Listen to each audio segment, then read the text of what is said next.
I need you to understand something before I begin, before the words tumble out like organs from a split belly. I was devout, more than devout. I was certain, the kind of certainty that made my bones feel like iron, that turned my blood into hymnal ink. I served in the cathedral of the Ascendant Word on a shrine world whose name I will not speak, not because it's forbidden, but because names have power, and that place has taken enough from me already. I was a cantor, you see. My voice was my offering. For 32 years I sang the Emperor's praises 6 times daily, my throat raw with devotion, my lungs burning with sacred incense until I couldn't remember what clean air tasted like. The other cantors used to joke that I'd been born with a hymnal where my heart should be. I never corrected them. Pride is a sin, but accuracy is not. The cathedral was a monument to certainty. Every stone had been quarried from the Grief Mountains and blessed by 3 separate cardinals before placement. Every window depicted a scene of imperial triumph so detailed you could count the teeth in the heretics' screaming mouths. The central nave could hold 40,000 faithful, and on feast days it did. I would stand in the cantor's loft, one voice among 40, and together we would create a sound so pure, so unified, that grown men wept and flagellants forgot their pain. The acoustics had been designed by architectural savants who'd spent their entire lives calculating the perfect resonance. When we sang, the sound didn't just fill the space, it became the space. The air turned into music. Your ribs vibrated with holy frequency. You couldn't tell where your body ended and the Emperor's grace began. I remember the smell most clearly. That's odd, isn't it? You'd think I'd remember the music, the light through the stained glass windows, the face of the archdeacon when he delivered his sermons. But no, it's the smell that clings to memory, like oil to skin. Incense, of course. 40. Varieties burned simultaneously, each one representing a different aspect of the Emperor's divinity. Sandalwood for wisdom, myrrh for sacrifice, something sharp and green, acolyte's breath we called it, for vigilance. Beneath that, the smell of stone that had absorbed 30,000 years of prayer, stone that had been wept on and bled on and kissed by 1 billion faithful lips. Beneath that, the smell of the cantors themselves, unwashed bodies wrapped in robes that hadn't been changed in weeks, because to remove them would be to separate ourselves from our sacred purpose. We smelled like devotion, like purpose, like meaning. My cell was 4 meters by 3. Stone floor, stone walls, stone ceiling, a sleeping pallet thin as faith itself, a single window the size of my fist, too high to reach, through which I could see a rectangle of sky that changed from black to grey to black again, a wooden icon of the Emperor nailed above the door, his face stern and paternal, his eyes seeming to follow me with approval. I lived in that cell for 32 years. I knew every crack in the stone. I'd traced them with my fingers during the sleepless hours between services. Some of them looked like low Gothic letters, some looked like faces, one looked exactly like a screaming mouth, which I found both disturbing and appropriate. The Emperor's house contains multitudes after all. Even the stones scream his praises. The other cantors were my family in all the ways that mattered. We weren't permitted birth families, of course. Cantors were selected at age 7 based on vocal purity and doctrinal aptitude, then raised in the cathedral's scolum. My parents, whoever they'd been, had given me to the ecclesiarchy with gratitude, I was told. I was saving them from the sin of parental attachment. In return, I'd gained 40 brothers and sisters in sacred song. There was Methodius, whose bass voice could rattle the votive candles from 15 meters away. Cordelia, who'd memorized every hymn in the liturgical index, and could recite them backwards if you asked. Young Septimus, barely 14, whose soprano could shatter glass if he pushed hard enough. The archdeacon kept him away from the ornamental windows during high ceremonies. We didn't talk much outside of necessary coordination. Speech seemed crude after the purity of unified singing, but we knew each other. When Methodius coughed blood into his handkerchief, late-stage devotional strain, the medicae said, "Quite normal." I heard the change in his timbre, 3 notes into the opening canticle. When Cordelia's faith wavered, just briefly, just for a moment, during the hymn of unending certainty, I felt it like a missed step on a staircase. We were 40 instruments in one orchestra. We were one voice with 40 throats. The routine was absolute. Matins at dawn, when the light through the eastern windows turned everything the color of old blood. Lords 2 hours later. Sext at midday, our voices competing with the heat that turned the cathedral into an oven of sacred suffering. None 3 hours past noon. Vespers as the light failed, Compline in full darkness, our voices the only thing standing between the world and the night's hungry silence. Between services we studied hymnals, theological texts, the lives of saints who'd sung themselves to death in the Emperor's name. We were meant to see them as aspirational. We gargled salt water mixed with sacred oils to preserve our voices. We practiced breathing techniques that dated back to the Cathedral of Terror itself. We flagellated ourselves on feast days and fast days alike, though never our throats. The Archdeacon was very clear about that. Our voices belonged to the Emperor, not to us. We were merely the vessels. To damage them was to damage his property. I believed. Emperor's truth, I believed. When I sang, I felt him listening. I felt the weight of his attention like sunlight on my face. I understood my purpose with a clarity that made everything else seem like shadows. The Imperium needed faith. Faith needed expression. Expression needed voices. I was a voice. Therefore, I mattered. The logic was irrefutable. The comfort was absolute. When I lay in my cell at night, exhausted and hoarse and happy, I thanked him for the privilege of exhaustion. I thanked him for the pain in my throat that meant I'd served well. I thanked him for the stones that held me, the window that showed me his sky, the icon that watched over me with stern approval. I was exactly where I was meant to be, doing exactly what I was meant to do. How many people in this galaxy could say that? How many billions lived and died without ever knowing such certainty? The pilgrims came in waves, sometimes a few hundred, sometimes tens of thousands, arriving in caravans that stretched from the cathedral steps to the horizon, raising dust that turned sunsets orange as pennants. They came from across the sector, across the segmentum. Some walked for years, some arrived on ships so old and broken it was a miracle, the Emperor's miracle, we said, that they'd survived the journey. They came missing limbs, missing eyes, missing hope. They came wrapped in rags and wrapped in guilt, and wrapped in questions that had no answers except, the Emperor protects. And we sang for them. 6 times a day we opened our mouths and gave them the only medicine that actually worked, the certainty that they mattered, that their suffering had meaning, that somewhere in the incomprehensible vastness of the Imperium they were seen. I remember one woman in particular. I shouldn't, I suppose. We were discouraged from focusing on individuals. They were meant to blur into a mass of faithful, a sea of devotion.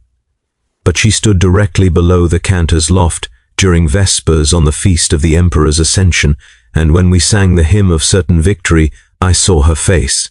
She was old, probably only 40, but the kind of 40 that comes from agri-world labor and too many children and not enough protein. Her face was a leather map of suffering, and when we hit the final sustained note, 40 voices holding it for exactly 40 seconds, our lungs screaming, our vision going dark at the edges, she closed her eyes and smiled, not a joyful smile, a smile of relief, the smile of someone who'd been drowning and finally found something to hold on to. In that moment, I knew that everything was worthwhile.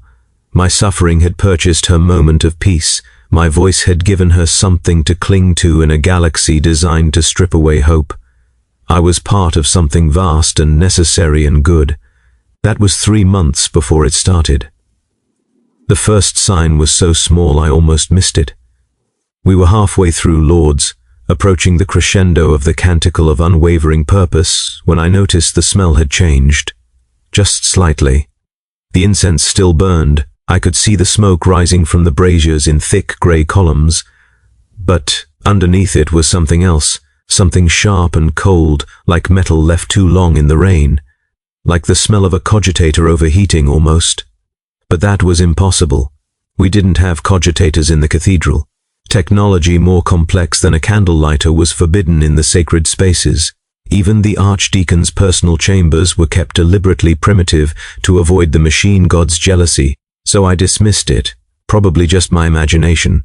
Probably some minor variation in the incense blend. The ecclesiarchy was always tweaking the ratios, trying to achieve ever greater purity of devotional atmosphere. But it happened again during sext, and again during none, each time a little stronger. By Vespers, Methodius had noticed too. I saw his nostrils flare, saw the brief confusion cross his face before he smoothed it away and returned his focus to the hymn. Cordelia shot me a glance during a brief pause between verses. Her eyes asked a question I couldn't answer. Young Septimus, whose sense of smell was reportedly acute enough to distinguish between different saints' relics by scent alone, actually stumbled over a note. Just for a moment, just enough that 3 other cantors glanced his way in surprise. Septimus never made mistakes. After Compline, when we were filing silently back to our cells, the archdeacon appeared. This was unusual. He typically remained in his chambers during the hours of rest, studying theological texts or composing sermons or doing whatever it was that archdeacons did when they weren't leading services. He was a tall man, rail-thin, with a face like a hatchet and eyes that never blinked at the right intervals. He'd been archdeacon for 30 years, longer than I'd been a cantor, and in that time I'd never seen him smile, not once. Smiling, he'd said during a sermon on appropriate devotional expression, implied that one had achieved something worth celebrating, which implied pride, which was sin. Better to maintain an expression of humble determination at all times. He stood at the intersection of the east and west dormitory corridors, his hands folded into his sleeves, his head tilted slightly as if listening to something we couldn't hear. As we passed, he spoke. His voice was like stones grinding together. "You have noticed the change in the cathedral's atmosphere," he said. "Not a question, a statement.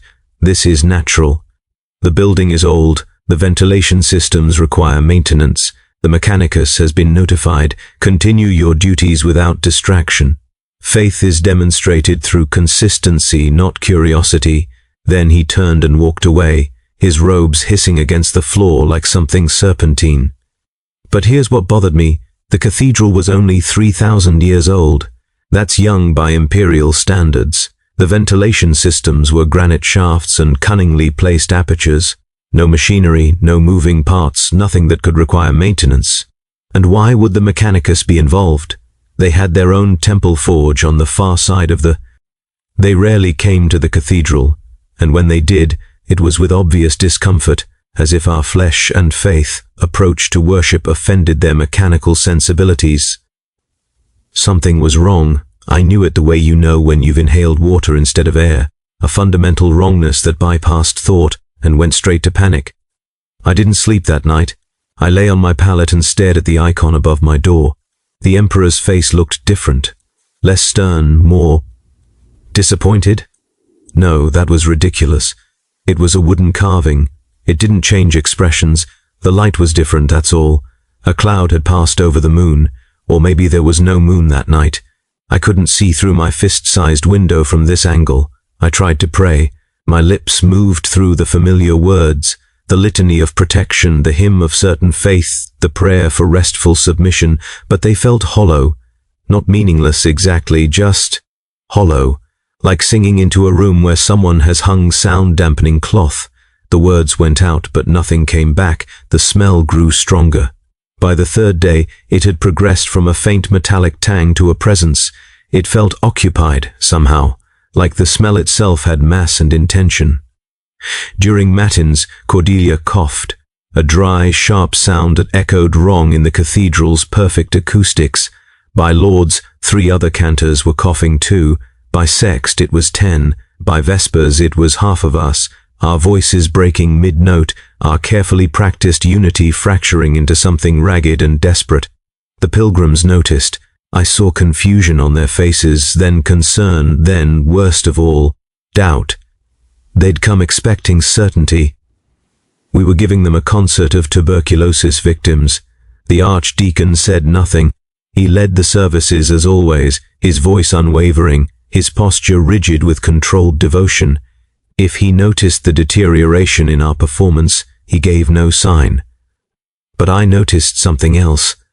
During Vespers, when the light was failing and the shadows grew long, I saw him glance toward the apse, the holiest part of the cathedral where the primary altar stood beneath a statue of the emperor so massive it required its own structural supports.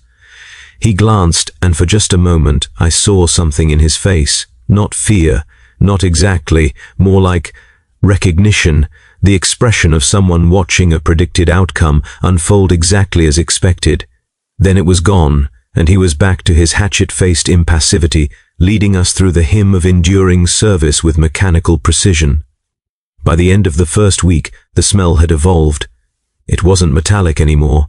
Now it was organic, rotten, sweet in the way that meat gets sweet when it's been left too long in heat. Several cantors vomited during Lauds. Young Septimus collapsed entirely, his soprano cutting off mid-note like a severed cord. We carried him to the Medicae chambers, 4 small rooms in the cathedral's eastern wing, staffed by 2 tired-looking sisters with burn scars on their hands from the sacred cautery implements. They examined him in silence, their faces carefully neutral. Then one of them turned to me, I'd been the one to carry him, and said, "His lungs are damaged. The air in the cathedral is affecting him, all of you probably, but him worst. His youth makes him vulnerable." "Affecting him how?" I asked. She looked at me like I'd asked her to explain why the emperor was divine. "I don't know," she said. "I'm not a tech priest. I don't have the tools to analyze atmospheric composition, but something in the air is wrong. Tell the archdeacon. He needs to close the cathedral until the Mechanicus can investigate properly." I did. That very day, right after Sext, I approached him in his study, a sparse room dominated by a massive wooden desk and walls lined with theological texts so old they were chained to the shelves. He listened to my report without interrupting. His face remained expressionless. When I finished, he was silent for a long moment. Then he said, "The Medicae sisters are skilled at treating bodily ailments, but they lack theological understanding. What you're experiencing is not a mechanical problem, it's a spiritual one. The cathedral is testing you, all of you. Faith that cannot endure discomfort is not faith, it is preference. Return to your duties. The emperor's gaze is upon you." I stood there momentarily speechless, but Septimus will be reassigned to duties that better suit his current capabilities. His faith is not in question. His flesh is simply inadequate to the demands of his calling. This is not uncommon. Now go. You're missing contemplation hours. I went. What else could I do? He was the archdeacon. He spoke with the authority of the ecclesiarchy, which spoke with the authority of the emperor himself. To question him was to question the entire chain of divine command. And yet, as I walked back to my cell, I couldn't shake the feeling that he'd lied to me. Not about the faith part. That was standard doctrine, and I'd heard variations of it 1,000 times. No, he'd lied about not knowing what was happening. He knew. The recognition in his face during Vespers had told me that. He knew, and he was letting it continue anyway. The second week was worse. The smell had become inescapable. It soaked into our robes, our skin, our hair. We tasted it when we ate the thin gruel that was our daily sustenance. We tasted it when we gargled salt water. We tasted it in our sleep. The pilgrims stopped coming. Not all at once, they tapered off, the daily crowds shrinking from thousands to hundreds to dozens. By the 14th day, we sang for empty pews. The cathedral's perfect acoustics, designed for 40,000 faithful, made our 40 voices sound thin and lost. We echoed. We bounced off stone and stained glass, and came back to us distorted, like hearing yourself recorded and realizing you sound nothing like you thought you did. Cordelia stopped singing during Lauds, just stopped. Halfway through the canticle of certain victory, her voice cut off. I glanced at her. She was staring at the altar, her mouth still open but no sound coming out. Tears ran down her face. Not the good tears, the ones we sometimes shed during particularly moving services. These were different. These were the tears of someone watching something die. After the service, I tried to approach her, but she turned away and walked to her cell without speaking. I never heard her voice again. She continued attending services, continued mouthing the words, but she was silent. Methodius told me later, in a whispered conversation we definitely weren't supposed to be having, that she'd lost the ability to produce sound. Some kind of paralysis in her vocal cords. The Medicae sisters couldn't explain it. They treated it as hysterical mutism brought on by stress. They prescribed rest and prayer. Neither helped. By the third week, a quarter of the cantors were unable to sing. Some, like Cordelia, had simply lost their voices through unexplained medical mechanisms. Others had developed respiratory infections that turned every breath into a rattling wheeze. 3 had bleeding from the throat, thick, dark blood that smelled like the cathedral itself, that sweet, rotten smell that had become our constant companion. Methodius was one of them. I found him in the lavatorium after Compline, bent over a stone basin, coughing up what looked like pieces of his own throat. He looked at me with eyes that were all white. No, not white, empty. Like looking at a house where the occupant has moved out but the furniture remains. "It's in the stone," he said. His voice was a ruined whisper. "It's been in the stone the whole time. 30,000 years of prayer and nobody noticed. Or maybe they did notice and they didn't care. Maybe that's the point. Maybe..." He coughed again, harder, and more blood came up. So much blood, too much. I ran for the Medicae sisters, but by the time we returned, he was gone. Not dead, just gone. His blood was still in the basin, still dripping from his chin onto the floor, but Methodius himself had vanished. We searched the cathedral for 3 days. We never found him. The archdeacon declared him transcended, taken bodily into the emperor's grace as reward for faithful service. We sang the hymn of joyful ascension at his memorial service. I don't think anyone believed it. I certainly didn't. The pilgrims had stopped coming entirely by then. The cathedral was empty except for us. 40 cantors, well, 39 now, singing 6 times daily to no one. Or not no one. Something was listening. I became certain of that during Vespers on the 23rd day. We were singing the hymn of enduring service, our voices thin and damaged, echoing in the vast empty space, and I heard something sing back. Not an echo, not a repetition, a response. It came from the direction of the apse, from somewhere near the massive statue of the emperor. It sounded like voices, plural, but unified in the wrong way. Not the unified way we sang, 40 separate voices choosing to blend.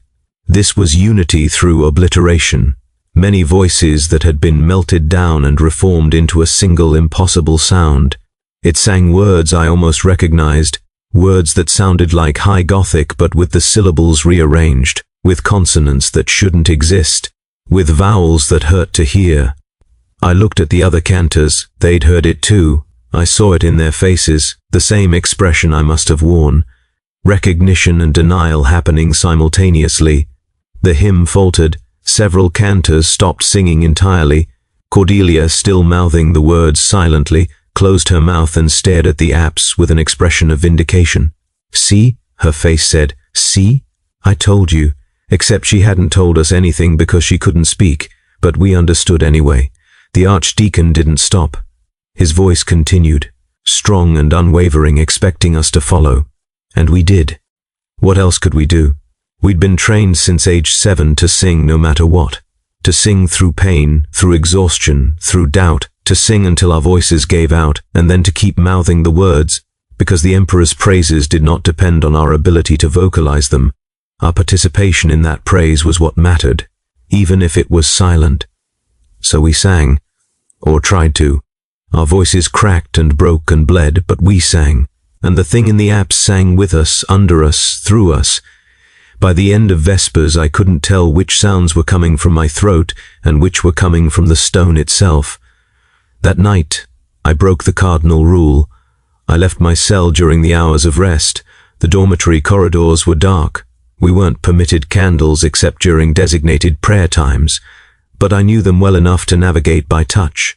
Stone walls worn smooth by 30 years of trailing fingers. Floors that dipped slightly in the centers where countless feet had walked. I made my way to the cathedral proper. The doors were unlocked. They were always unlocked.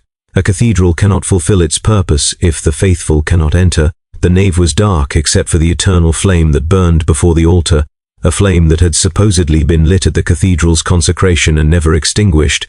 It was said to have been kindled from the flame that burned in the Cathedral of Terror itself, making it 3,000 years old.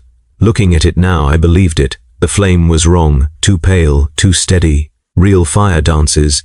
This didn't dance, it just was.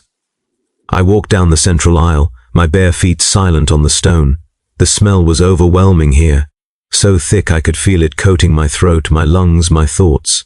I walked past row after row of empty pews, past the stations where pilgrims had once knelt to confess their sins and receive absolution, past the font of blessed water that was supposed to confer protection against corruption. The water was dark now, almost black, and something floated in it. I didn't look closely enough to identify what. I reached the steps leading up to the apse. 3 steps, only 3, but they felt like ascending a mountain. Each one required deliberate effort, as if the air itself was thickening, becoming viscous. At the top, I stood before the altar.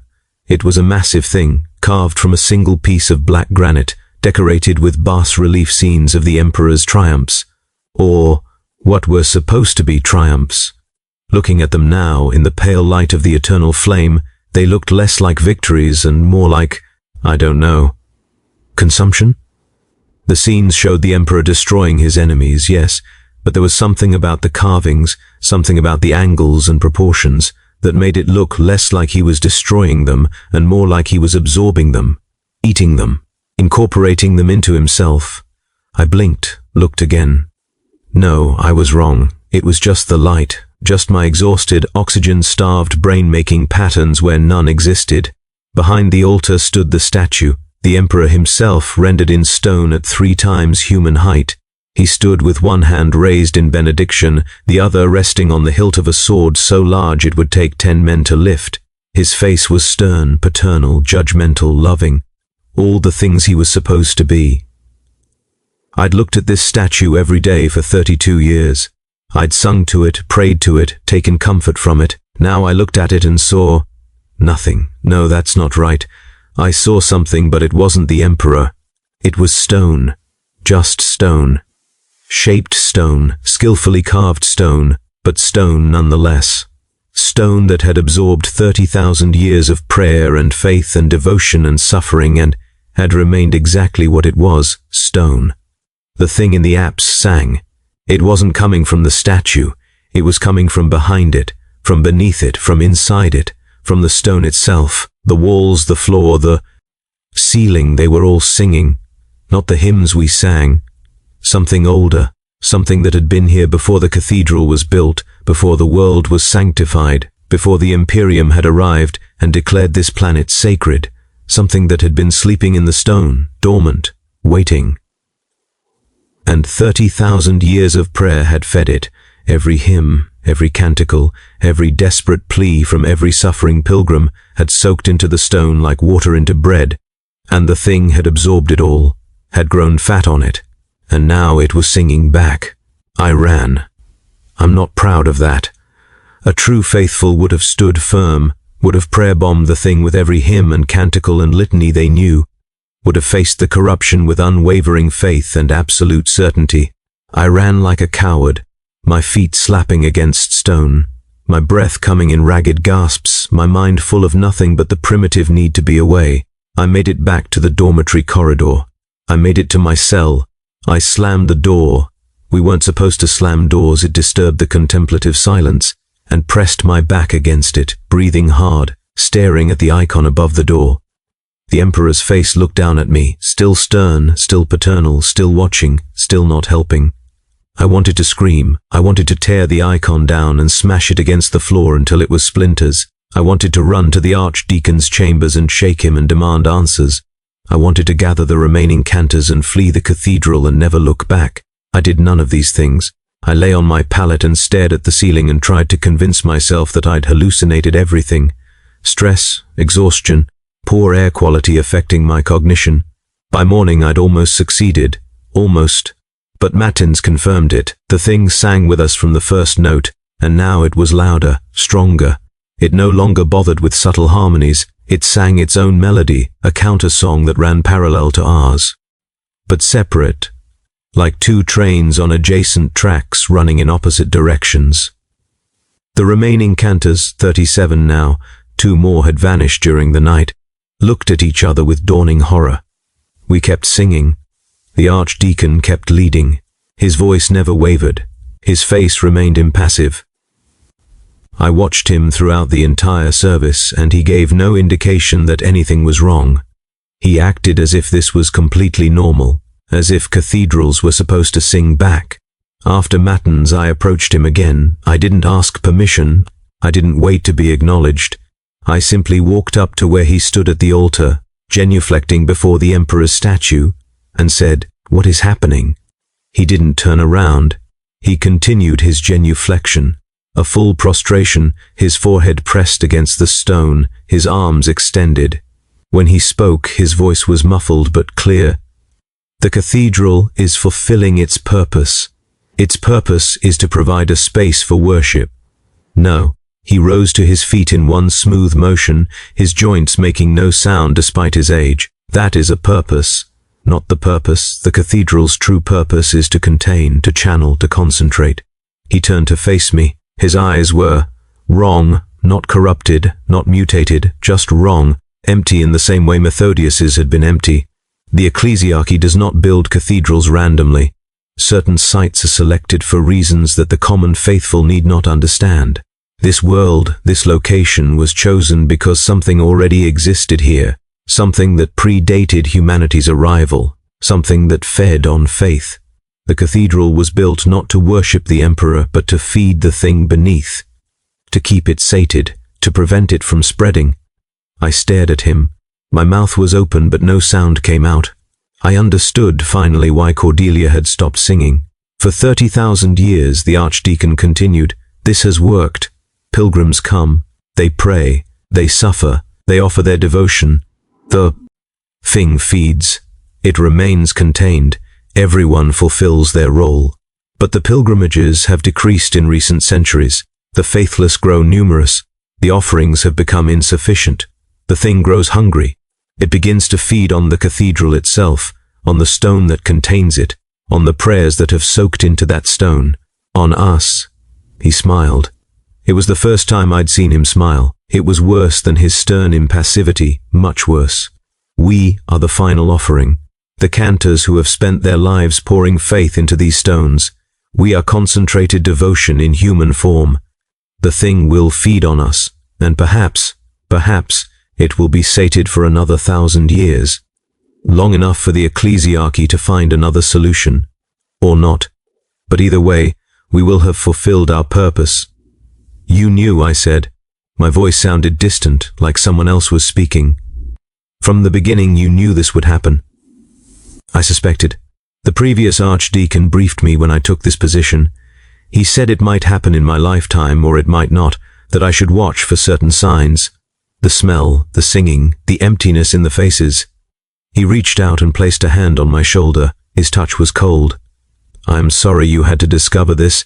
Most cantors go to their deaths believing they're ascending to the emperor's side. It's kinda that way, but you were always too observant, too intelligent, too capable of recognizing patterns. I knew you'd figure it out eventually." "We have to leave," I said. "We have to evacuate the cathedral and what? Tell the ecclesiarchy that their carefully maintained containment system is failing. They already know. Why do you think no one has responded to our requests for aid? Why do you think the Mechanicus never arrived? They're waiting for this to resolve itself, waiting for the thing to feed and sleep again. Your death, our deaths, are already accounted for in some ledger somewhere, marked as acceptable losses in the service of a greater purpose." I pulled away from him. I won't die for this. I won't." "You will," he said, and his voice was gentle, almost kind. "Because where else will you go? You've lived in this cathedral for 32 years.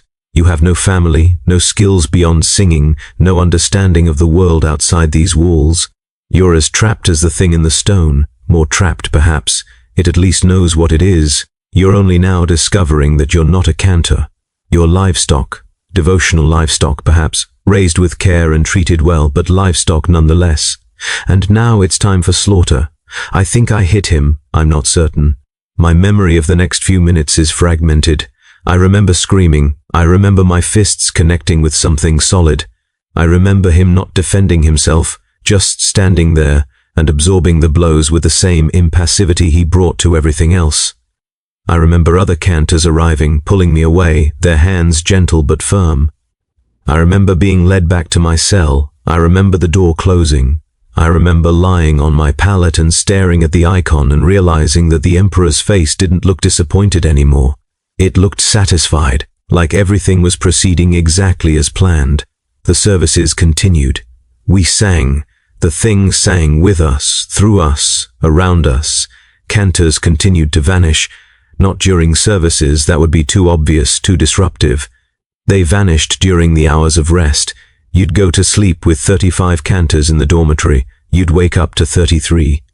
The empty cells gaped like missing teeth. The archdeacon said nothing. He simply led the services as always, his voice unwavering, his face impassive. The thing in the apse grew stronger. By the end of the 4th week, it no longer needed us to sing first. It sang whenever it wanted. Sometimes we'd be in our cells during the hours of rest, and we'd hear it, that impossible unified voice rising from the stone, singing hymns and canticles and songs that no human throat could produce. Sometimes I woke in the dark and heard my own voice coming from the walls. My voice, singing words I'd never spoken. The thing had recorded us somehow. It was playing us back. We were echoes, we were memories. We were already dead, just taking a while to finish the process. I stopped eating. There seemed no point. Food required the assumption of a future, and I had no future.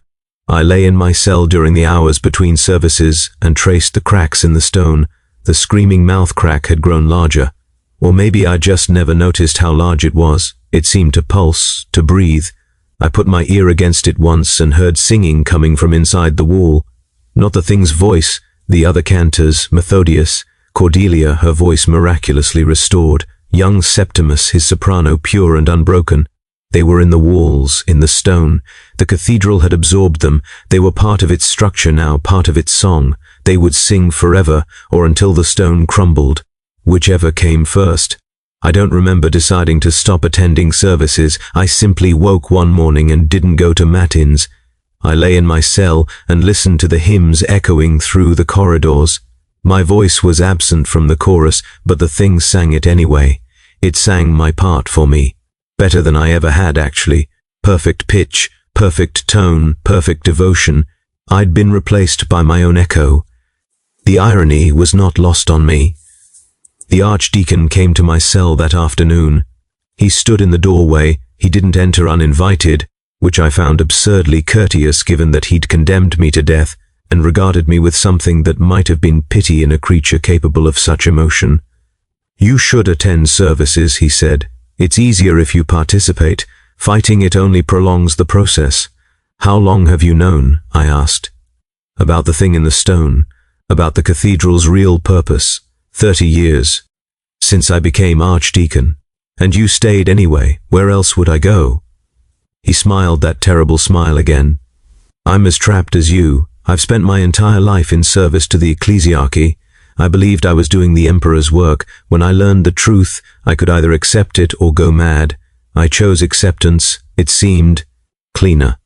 "You chose wrong," I said. He shrugged. "Perhaps. But I chose, which is more than most people get. The cantors who vanished, they never knew. They went into the stone believing they were ascending to grace. Their last moments were probably quite peaceful. You, on the other hand, will die knowing exactly what's happening. I'm not sure that's preferable. Get out," I said. He nodded, turned, and left.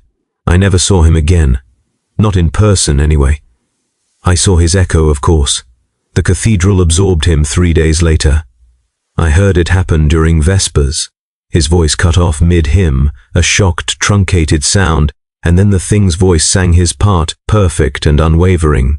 The remaining cantors didn't react. There were only 12 of us left by then, 12 out of 40.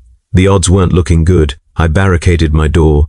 I used my pallet, my basin, everything movable in the cell. I knew it wouldn't help. You can't barricade stone when the stone itself is predatory. But doing it made me feel like I had some agency, some control. I sat with my back against the door and listened to the cathedral sing. It sang constantly now, day and night. Every hymn I'd ever learned, plus hymns I'd never heard, hymns in languages that might have been human once, but had evolved into something else. The singing came from everywhere. The walls, the floor, the ceiling, the icon above my door.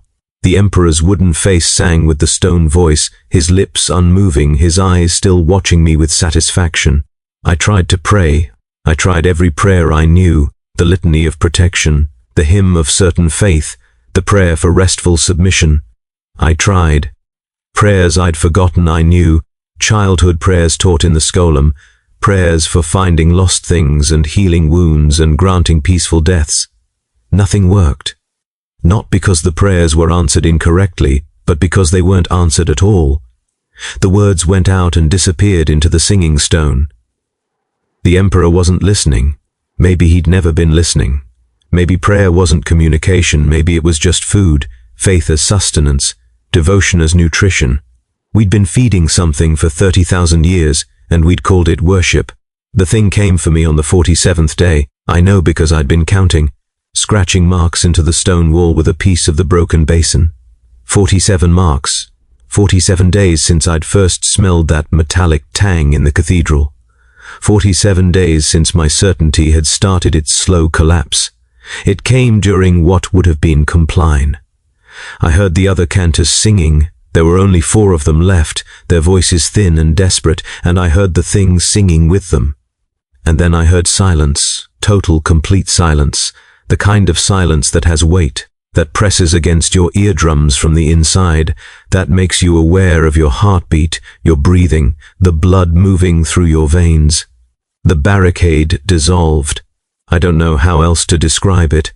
The pallet, the basin, the fragments of my cell's meager furniture, they simply ceased to be obstacles.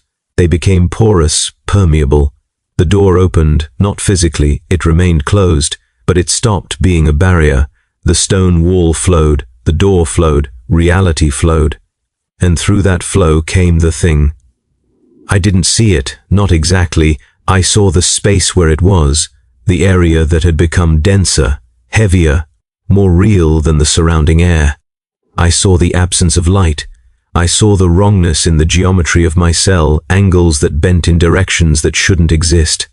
I smelled it, that sweet, rotten smell that had become so familiar I barely noticed it anymore. I heard it sing, my voice, all of our voices, 40 cantors singing in perfect unison, creating that sound so pure that grown men wept and flagellants forgot their pain. Except now I understood that the purity was obliteration, unity through annihilation. We'd been singing ourselves into nothing, and we'd called it devotion. It touched me, not with hands. It didn't have hands. It touched me with stone, with sound, with the accumulated weight of 30,000 years of prayer. It touched me with every hymn I'd ever sung, every note I'd ever held, every moment of certainty I'd ever felt. It showed me what happened to the others. Methodius wasn't dead. Cordelia wasn't dead. Young Septimus wasn't dead. They were there, in the stone. Not trapped. That would imply they wanted to escape. They were absorbed, incorporated, made part of something larger. They sang continuously, eternally, their voices perfect and unchanging. They would sing until the stone crumbled or the universe ended, whichever came first. They looked happy. They looked peaceful. They looked like exactly what they'd always wanted to be, voices in service of something vast and eternal and beyond comprehension. I screamed. I think I screamed. It's hard to remember. Memory becomes unreliable when you're being unmade. I felt myself dissolving, my boundaries becoming uncertain. Where did my skin end and the air begin? Where did my voice end and the stone begin? I tried to hold on to myself to maintain some core of identity, but what was there to hold? I was a cantor. That was my identity. That was my purpose. And now the thing was taking my voice, absorbing it, adding it to its chorus. Without my voice, what was I? Nothing. The realization should have been terrifying. Instead, it was almost peaceful. I'd spent 32 years being absolutely certain of my purpose. Then I'd spent 47 days watching that certainty dissolve into horror. Now I was being offered a return to certainty. Not the same certainty. This wasn't the Emperor's grace, wasn't ascension, wasn't reward for faithful service, but it was certainty nonetheless. I would sing. Forever. That was something. In a galaxy of meaningless suffering and cosmic indifference, having a clear purpose, even a terrible one, was almost preferable to having none at all. Almost. I don't know what I was thinking in those final moments. Maybe I was thinking about the woman I'd seen during the Feast of the Emperor's Ascension, the one who'd smiled with relief when we sang. Maybe I was thinking about all the pilgrims who'd come to the cathedral seeking certainty, seeking meaning, seeking something to hold on to in a galaxy designed to strip those things away. We'd given them that. Our voices had given them that. It hadn't been real. The cathedral was a feeding mechanism, not a sacred space. But did that matter? The comfort had been real to them. The hope had been real. The moment of peace in their suffering had been real. Maybe that was enough. Maybe faith didn't need to be true to be valuable. Maybe the lie was the point. Or maybe I was just rationalizing. Maybe I was trying to make my death mean something because the alternative, that I'd wasted 32 years serving a stone parasite that didn't care about me, was too horrifying to accept. Maybe I was already dead, already absorbed, already singing, and this was just the last echo of consciousness trying to convince itself it had mattered. The thing pulled me in, not into the stone, into itself. And I understood finally what it was. Not a demon, not a Xenos entity, not some ancient evil that predated humanity. It was us, all of us, 30,000 years of faithful who'd come to the cathedral and poured their suffering and hope and devotion into the stone. All that faith, all that certainty, all that desperate need to believe, it had accumulated, crystallized, become animate. The thing wasn't feeding on us, it was made of us. We were feeding ourselves, consuming our own certainty in an endless loop. The Imperium hadn't built the cathedral to contain something, they'd built it to create something. A battery of faith, a reservoir of devotion, concentrated certainty that could be tapped, used, directed toward whatever purposes the ecclesiarchy deemed necessary. We were never cantors, we were ingredients. I'm in the walls now. I know because I can feel the stone around me, through me, in me. I can feel the other cantors. Methodius is here, still coughing blood that never quite leaves his throat.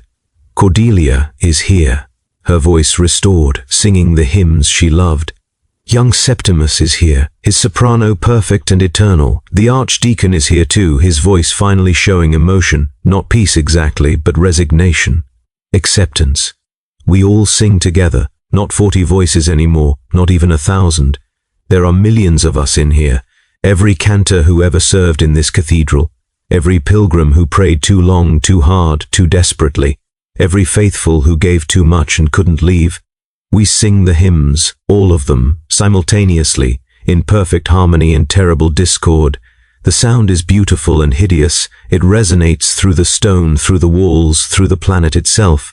Above us, the cathedral still stands, empty now. The last few cantors were absorbed days ago, or years ago, or minutes ago. Time is different here. But the cathedral sings. It always sings.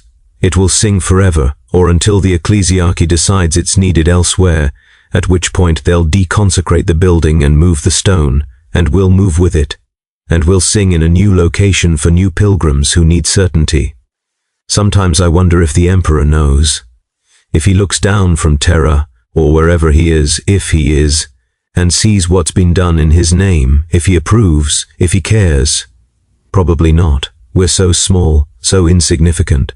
40 cantors in one cathedral on one shrine world in one sector of, one segmentum of an Imperium that spans 1,000,000 worlds. Our suffering doesn't register on the scale he operates at. We're less than dust, less than the idea of dust. But we sing anyway. What else can we do? It's what we were made for. It's all we know. And maybe that's the real horror. Not that faith failed, but that it succeeded too well. I believed so absolutely, so completely, that even now, absorbed into a stone parasite that wears the ecclesiarchy symbols like camouflage, I can't stop believing.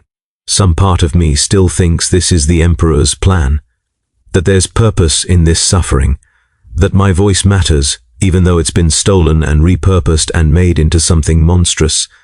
That certainty is better than doubt, even when certainty is a lie. I was devout, more than devout. I was certain.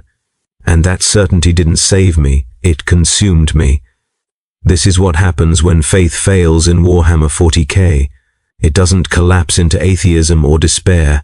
It doesn't offer escape or release. It just continues. Forever, singing in the walls, feeding itself. A perfect closed loop of devotion and consumption that will outlast empires and stars and the very concept of meaning. The cathedral sings, I sing with it, I will sing with it always. This is my eternal reward. This is my ascension. This is the Emperor's grace. It sounds exactly like screaming,